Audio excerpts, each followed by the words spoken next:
Guys, I'm really excited about today's video because it's a little bit different than the previous videos that I've done.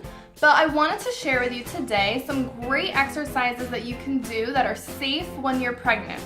So since I've been pregnant, I've realized that, certain exercises that I used to do, I can't quite do anymore because I'm not comfortable to lay on my stomach anymore, and laying on my back, once you reach a certain point, it just starts to put too much pressure on your organs and it makes it a little more difficult to breathe.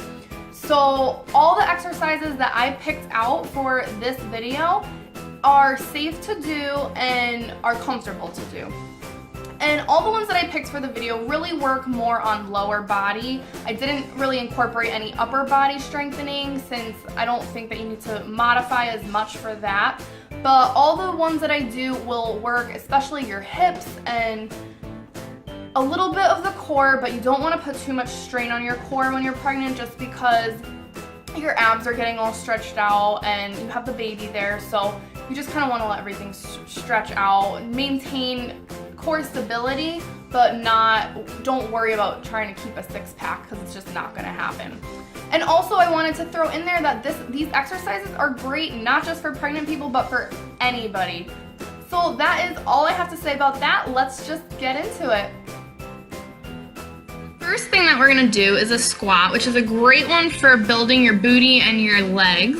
Just you want to watch your form, make sure that your knees aren't going past your toes so that way you're not putting any strain on the knees. And then I'm just using a chair for balance. Next we're going to do some lunges. So again, I have the chair just for support. And the same thing like we did with the squats, you just want to watch that your knees aren't going past your toes so that way your stance is wide enough. And with both the squats and the lunges, just check your back, make sure that you're not leaning too much forward or arching too much back. You want to keep a straight back.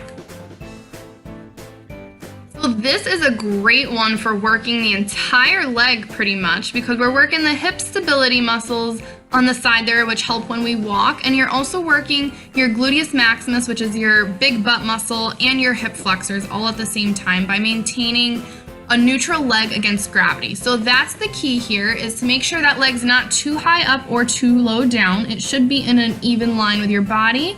And the belly button tucked in gently towards the spine, breathing in on the way back and then out on the way forward. So this one here really targets that gluteus minimus and medius, which are the hip stabilizers on the side there that I said help with walking. And because we're doing it on our side, we're working against gravity. So I actually got pretty tired doing this one. I was surprised at how weak I was.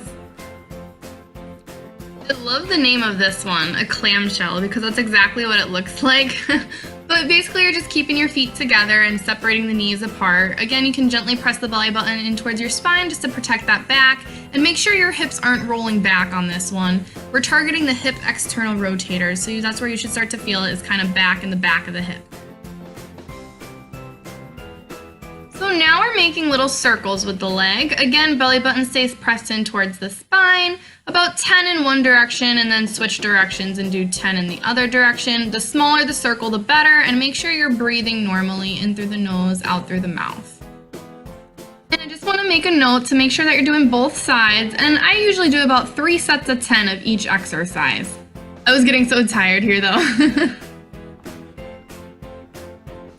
Alright, so for this one you can either be on your elbows like I am, or you can be up on your hands, and you're just gently tapping one knee down to the floor and back up, keeping a straight spine. I actually started to get tired, so my butt started to rise up, but I would need to cue myself to put it down. So now being on hands and knees with a flat back, belly button pressed in towards the spine gently again. And you're just going to extend opposite arm and opposite leg, and we're trying not to get any movement really through the hips or the shoulders, and I mean like a twisting motion. So you want to make sure that that whole back stays straight the whole time, and that you're not compensating, and that back's not starting to, what's the word I'm looking for? Arch down. It shouldn't be sinking down. It should stay flat the whole time.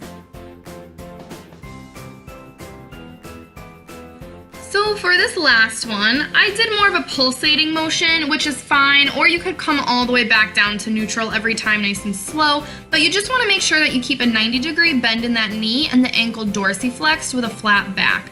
This is a great one for burning fat in the butt and the thighs, especially those hamstrings.